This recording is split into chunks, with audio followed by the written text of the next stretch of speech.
दोस्तों आखिरकार भारत की यूपीआई ने जबरदस्त रिकॉर्ड तोड़ दिए हैं और एकदम से हलचल सी मचा दी है। ऐसे में क्या यह डॉलर और अमेरिका के प्रभुत्व पर चुनौती होगी भारत की तरफ से? चलिए देखते हैं इस बारे में विस्तार से। दोस्तों भारत अब रोज नए कीर्तिमान स्थापित कर रहा है। जैसा कि हमने देखा कि जब भारत ने कहा कि हम अपनी करेंसी में व्यापार करेंगे, तब दुनिया भर के 35 देश भारत के साथ आने को तैयार थे और G20 की बैठक में भारत इस चीज को कथित तौर पर प्रमोट भी करेगा कि भारतीय करेंसी में व्यापार बढ़े। खैर, जहां 35 देशों का साथ मिल रहा है तो ऐसा लग रहा है कि रुपए पर व्यापार काफी तेजी से अंतर्राष्ट्रीय स्तर पर पहुंचेगा। तो वहीं दूसरी तरफ एक चीज है जो अलग ही धमाल मचा रही है और भारत के व्यापार के लिए यह सबसे ज्यादा सही भी है। इस वक्त भारत के लिए कहा जा रहा है कि भारत $5 ट्रिलियन की अर्थव्यवस्था बहुत जल्दी तय कर रहा है। इसके पीछे कई कारण हैं और दोस्तों भारत ने जो चीजें तय की है वह बिल्कुल सफल और सटीक निशाने पर बैठ रही है। जैसा कि भारत ने यह निर्णय लिया कि हम पूरा डिजिटलीकरण करेंगे। भारत की बैंकिंग सिस्टम का मतलब पैसे का लेन देन हम ऐसे सिस्टम के तहत करेंगे कि कैश का कम कारोबार हो और इंटरनेट के जरिए ज्यादा पैसे ट्रांसफर हो। इसके लिए भारत के कई ऐप भी बनाए गए, जिनमें से एक था यूपीआई टेक्नोलॉजी का इस्तेमाल। और जब इस यूपीआई टेक्नोलॉजी के इस्तेमाल को भारत में लागू करने की बात आई तो यह कहा गया कि नहीं, यह भारत में नहीं चलने वाला है और भारत के लोग इस तरह के आधुनिकीकरण को जल्दी से स्वीकार नहीं करेंगे। लेकिन अभी जो आप रिकॉर्ड देखेंगे उसको देखकर आपकी आंखें फटी की फटी रह जाएगी कि जो निर्णय लिया गया था वह कितना सटीक बैठ रहा है। स्क्रीन पर आप आर्टिकल देख सकते हैं। दिसंबर महीने में यूपीआई का जो ट्रांजैक्शन हुआ वह करीब 12.82 लाख करोड़ का हुआ। यह बहुत बड़ा अमाउंट है और पिछले महीने की तुलना में यानी नवंबर की तुलना में 7% ज्यादा हुआ और कुल 782 करोड़ बार यूपीआई ट्रांजैक्शन हुए दिसंबर महीने में। अब इससे आप अंदाजा लगा सकते हैं कि यह किस तरीके से बहुत तेजी से बढ़ा है। यहां तक कि भारत सरकार ने भी इसे लेकर ट्वीट जारी किया। ऐसे में जिस तरीके से यूपीआई पॉपुलर हो रहा है उसे लेकर प्रधानमंत्री मोदी ने इस बात का उल्लेख किया है। वैसे मामला सिर्फ इतना नहीं है, भारत के अंदर यूपीआई बहुत ज्यादा फेमस हो रहा है, बल्कि भारत अब 10 और देशों के साथ यूपीआई के जरिए व्यापार करना चाह रहा है और अब इसके लिए भारत ने एक एग्रीमेंट साइन किया है सिंगापुर के लिक्विड ग्रुप के साथ। वहां की ग्रुप और भारत की यूपीआई सिस्टम या मिलकर एक QR based UPI payment system बनाना चाहते हैं, जिसमें 10 देश शामिल है।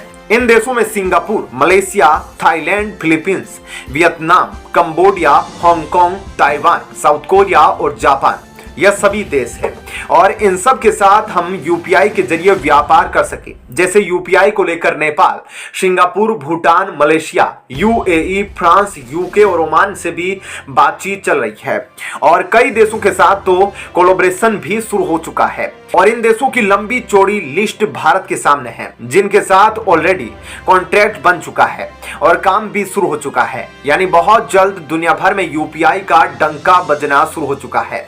तो दोस्तों इन सब बातों से अब साफ तौर पर अंदाजा लगा सकते हैं कि किस तरह से प्रधानमंत्री मोदी सरकार ने यूपीआई की शुरुआत भारत में की थी और उस समय सबको यह लगता था कि शायद उनका यह प्लान आगे नहीं बढ़ पाएगा, ज्यादा लोग इसे एक्सेप्ट नहीं करेंगे।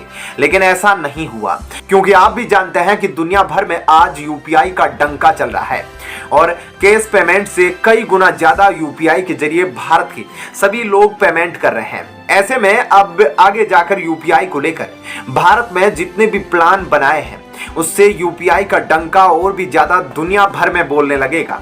वैसे क्या आप सहमत हैं कि पीएम मोदी की सरकार की नीति रंग ला रही है? इस बारे में आपकी क्या राय है? दोस्तों हमें कमेंट करके जरूर बताएं और अब आपको बताते हैं ऐसी ही एक और बड़ी खबर। दोस्तों भारत का वर्चस्व देखकर बड़े बड़े देशों की नींव हिल गई है। बड़े बड़े देशों में अमेरिका, चीन और भी कुछ ऐसे देश हैं जो अब भारत की तरक्की नहीं चाहते। लेकिन भारत के साथ जो हुआ यह सही है या गलत, वह तो आप खुद डिसाइड करके कमेंट सेक्शन में बताइएगा। लेकिन उससे पहले जो हेडलाइंस है वह आपको बता दे कि अमेरिका ने भारत को अपनी करेंसी मॉनिटरिंग लिस्ट से बाहर किया है। दोस्तों आखिर क्यों बाहर किया और यह भारत के लिए सही है या गलत, ये तमाम चीजें हम अब डिटेल में बताते हैं। दोस्तों अक्सर हम पढ़ते हैं, सुनते हैं कि किस चीज से बाहर निकाला गया या लिस्ट से रिमूव कर दिया गया तो हम उसे नेगेटिव में लेते हैं, लेकिन ऐसा हमेशा नहीं होता। ऐसे में करेंसी मॉनिटरिंग लिस्ट से बाहर करने पर आप सोच रहे होंगे कि यह भारत के लिए बुरी खबर है, लेकिन ऐसा नहीं है।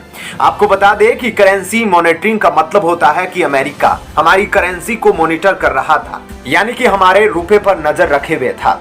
लेकिन अब ऐसा नहीं होगा, क्योंकि अमेरिका ने अपनी करेंसी मॉनिटरिंग लिस्ट से भारत को बाहर कर दिया है।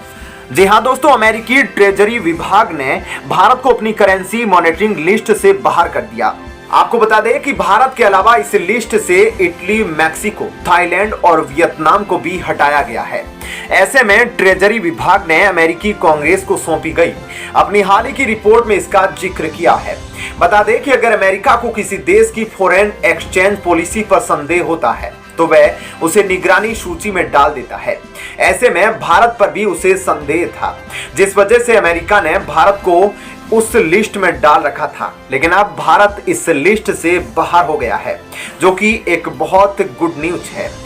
जबकि हैरानी की बात यह है कि चीन को अभी भी इस लिस्ट से नहीं हटाया गया है और पड़ोसी देश चीन के अलावा इस लिस्ट में अभी भी Japan, Korea, Germany, Malaysia, Singapore और ताइवान जैसे देश शामिल है। दोस्तों अमेरिका का यह फैसला यूएस ट्रेजरी सचिव जेनेट येलेन के नई दिल्ली के दौरे पर आने के बाद आया है। आपको याद होगा कि उन्होंने कुछ समय पहले ही दिल्ली दौरा किया था और उस समय उन्होंने वित्त मंत्री निर्मला सीतारमण के साथ मुलाकात की और बातचीत की थी। ऐसे में आप सोच रहे होंगे कि आखिर करेंसी मॉनिटरिंग लिस्ट क्या है। तो आपको बता दें कि अमेरिका अपने प्रमुख भागीदारों की मुद्रा पर निगरानी के लिए यह सूची तैयार करता है और इसके तहत अमेरिका अपने प्रमुख व्यापार भागीदारों की मुद्रा संबंधी गतिविधियों और आर्थिक नीतियों पर नजर रखता है। जिन देशों के फॉरेन एक्सचेंज रेट पर उसका शक होता है, अमेरिका उन्हें इस सूची में डाल देता है। ऐसे में भारत पिछले 2 साल से अमेरिका की मुद्रा निगरानी सूची में था, जबकि अब भारत इससे बाहर आ चुका है। लेकिन चीन अभी भी इस लिस्ट का हिस्सा है और अमेरिका ने कहा है कि चीन की विदेशी मुद्रा विनियम को प्रकाशित करने में विफल था और एक्सचेंज रेट के संबंध में पारदर्शिता की व्यापक कमी के कारण इसे अभी लिस्ट में रखे जाने की जरूरत है। दोस्तों भारत का इस लिस्ट से बाहर आना यह दिखाता है कि अमेरिका का हमारे देश पर भरोसा बढ़ा है और इसका जिक्र अमेरिकी ट्रेजरी सचिव जेनेट येलेन ने किया था। उन्होंने शुक्रवार को बैठक के दौरान अमेरिकी राष्ट्रपति जो बाइडेन के कथन का जिक्र किया, जिसमें उन्होंने कहा था कि भारत अमेरिका का अनिवार्य साझेदार है। येलेन ने कहा कि यह कथन मौजूदा हालात में बिल्कुल सही है, क्योंकि हालिया चुनौतियां भारत और अमेरिका को पहले से ज्यादा करीब ले आई है। हालांकि ट्रेजरी विभाग की रिपोर्ट में इस बात का जिक्र भी है कि जिन देशों को सूची से बाहर किया गया है, उन्होंने भी निगरानी सूची से हटाए जाने के लिए तय 3 मानदंडों में से केवल एक को ही पूरा किया है। लेकिन फिलहाल वह लिस्ट से बाहर है और यही सबसे बड़ी बात है। दोस्तों ऐसे में इस खबर के बारे में आपकी क्या राय है, हमें कमेंट करके जरूर बताएं।